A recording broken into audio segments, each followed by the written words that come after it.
story that feels like it just will not go away for all the wrong reasons. Caitlin Clark and Angel Reese are back in the headlines in a big time fashion for reasons that it shouldn't be about. So what happened was, if you haven't seen it, there's a rebound that happens in a WNBA game. Angel Reese comes down with a rebound. Angel Reese pushes a player in the back when she goes to get the rebound. Caitlin Clark says, hey, look, she pushed my teammate in the back for rebound. Okay, well, I'm not going to give her 2 easy points. I'm going to foul her, which makes 100% sense because Angel Reese is terrible at shooting free throws. It's a take foul. So you foul her. She gets frustrated. She gets upset. And there's a little bit of jawing back and forth. They end up, for some reason, assessing a flagrant foul on the foul, which it should not have been. She was going for the ball.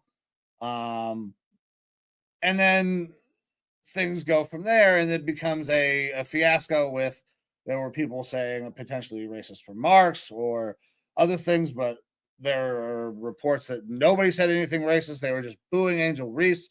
So the story has devolved from what was a basketball play into a talk about race again, and how Black women are portrayed in the media, and if there is special treatment being paid to Caitlin Clark for her superstardom. It's just, this conversation is tiresome, quite frankly, because we should be talking about the basketball. Evo, before I kind of go on my little tirade, my diatribe, hop in here, brother. What did you see? Where are you at on this whole situation? Well, it's fun that you come to me on this one as a recently anointed Black man. If you didn't hear Ginger's and my ginger beard, at least makes me light skinned, I think. I just need to remind y'all again, everyone who is ginger, who has red hair, those are Black people. All gingers are Black people. If they have red hair, they are Black. Yeah. Let's keep a tone down on the G word out there. We're taking it back.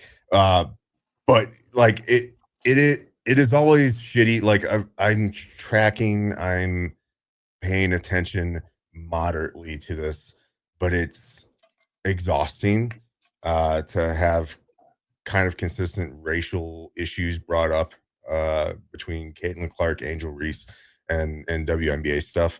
Because at the end of the day, I don't think you see the color on the court. At least I don't.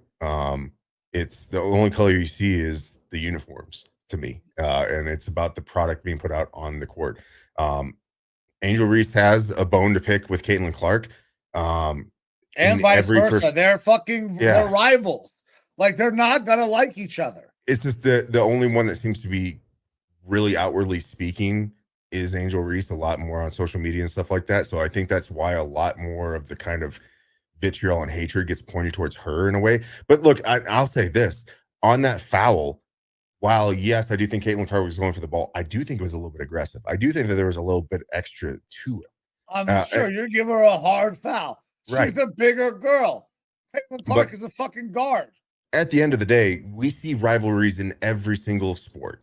And it seems like right now, the only one that is revolving around race is this one. And it kind of feels like a bit of a cheap argument. To me, it's a matter of, we have two good players who are competitive, who are rivals, and they are playing a very competitive and engaging brand of basketball, which is kind of fun to watch. Well, and they play different positions, and they play completely different types and brands of basketball. Yeah. They still have a feud with one another. I don't have a problem with them having a feud. Like, fucking hate each other. Like, if the RGIII thing, he says if she hates her. If she does, who the fuck cares if she hates her? Like, because I'm sure Caitlin Clark feels pretty damn near the same way. Like, they probably don't really get along. The whole, oh no, we're friends, was just so we could stop talking about this shit in the media and we could just move on. Yeah. I think that they probably just don't like each other and they're tired of talking about it. But every time this comes up, it turns into an issue of race and those other things, when it should just be a couple of athletes don't fucking like each other and are getting aggressive on the court. Yeah, this isn't the whole Jim Rome and that other quarterback on this show where they get into a fucking fight sort of situation where it needs to be completely replayed. Like, this is not uncommon sort of, I don't know if I want to call it sportsmanship, but it's like it is a part of the game that happens on the court. It It's is an expected gamesmanship. thing. Yes. And it's no different than any other sport. It's just I don't know, like, it's tough because the media can't not report on it. They can't not talk about it because it is something that is being pushed around and talked about. The only way for it to die is for them to have a hands across the world tour or some shit between these two, or for the media to give up on it. And they're not going to do that because they need to make their money too. And I think the WNBA is able to quietly sit back and say, we kind of like it too, because we are getting more eyes than ever on this sort of shit by allowing drama to kind of fester. I don't know. I'm not gonna say that he's a good man, but maybe take a page out of old Vince McMahon's fucking playbook and sell the goddamn heel aspect versus the baby face and make it a rivalry, and then you sell that shit for holidays and because that's what the fans want to see. They tune in to those games. Okay, like, use that. It's a spectacle. Sports are entertainment. I know it's a competition between the people who are playing it, but for everybody else watching it, it is entertainment. It is a spectacle. That's what we want to see. So stop making it something that's not. Let these fucking athletes go out there and compete. And if you are being a racist, well, obviously you're a fucking scumbag. You're not going to listen to what anybody else says, anyways. Yeah, so I think I don't have any words for you. Go fuck yourself if you're racist. But yeah, they've said, that they're going to do the investigation. All parties involved have been like, yeah, we support the investigation. If that shit's happening, it's not welcome in our sport, not welcome in our society. And I think everyone who is level-headed in the least agrees with that.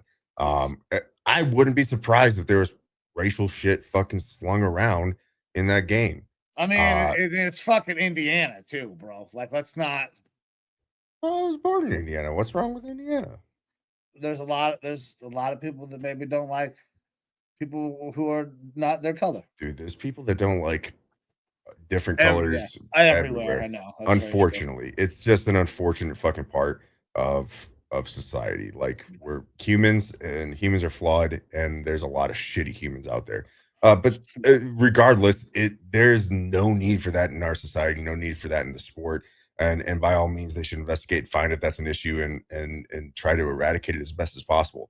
But I think it's just, we have a situation that they're already trying to drive home as a racial issue. They being, I don't know, whether it's media or outside sources or whatever.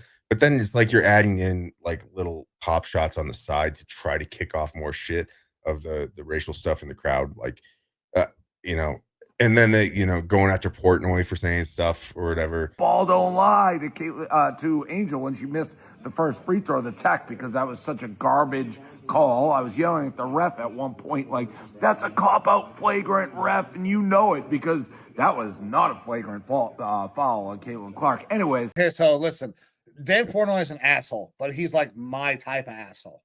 Sure. So saying ball don't lie is not racist. Like, that is normal fucking trash talk.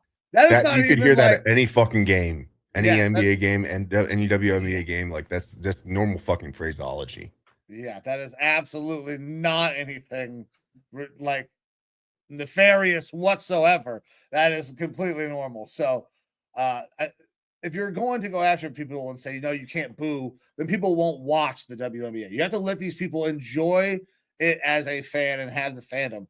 I think they probably screw this entire interaction up with the race thing.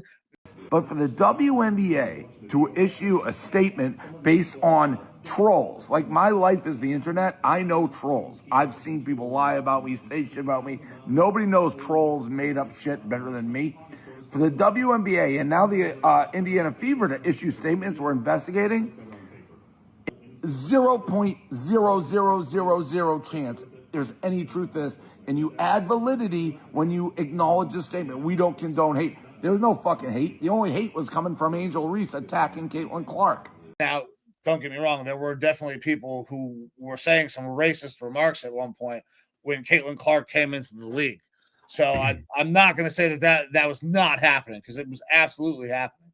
But the fact that we're still on that, we can't just get into the rivalry, is going to hold the entire league back. Yeah. And like you brought the booing thing, and that I'm sure there's going to be extra coverage whenever they do play each other in order to try to prevent that stuff. But obviously, booing is a part of the sport. The fan interaction is part of live sporting events. That's the reason why they have the fucking little boom sticks and stuff like that at the basketball games, to try to throw off free throw shooters.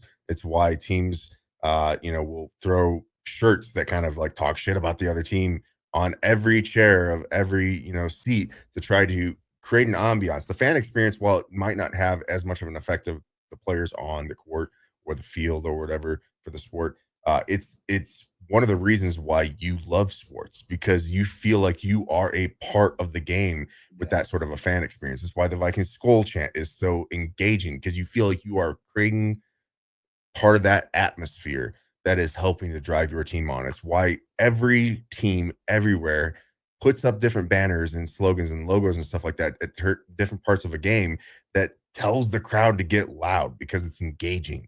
It gets the team going to an extent. It makes you involved, and it makes you feel like you are personally connected to that experience, which is one of the beautiful parts of sports. So I don't think that there's ever going to be a time that should go away, or be stymied by the league or anything like that.